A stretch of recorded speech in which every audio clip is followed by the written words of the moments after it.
Iran के जो नए फौजी सरबराह है अली शादमानी, उन्हें शहीद करने का एक दावा सामने आया है और ये दावा किया है इस्राएली हुकूमत ने और इस्राएली अखबारात के अंदर ये छपा भी है।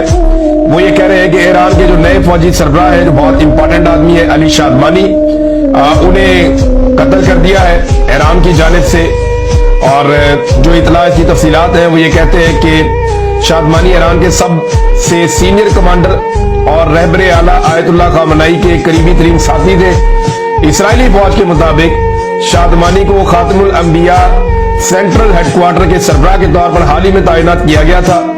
ये ओहदा उन्हें उस वक्त दिया गया जब साबिक कमांडर गुलाम अली रशीद को जुम्मे के रोज इस्राएली हमले में शहीद कर दिया गया था। ईरानी हुकूमत की जानिब से फिलहाल इस वाक़े पर कोई बाज़ाब्ता रद्द-ए-अमल नहीं आया, लेकिन अब तक जो टारगेट्स अचीव किए हैं इसराइल ने, उन्होंने जब उसके बारे में बताया तो फिर बाद में तस्दीक हो जाती है।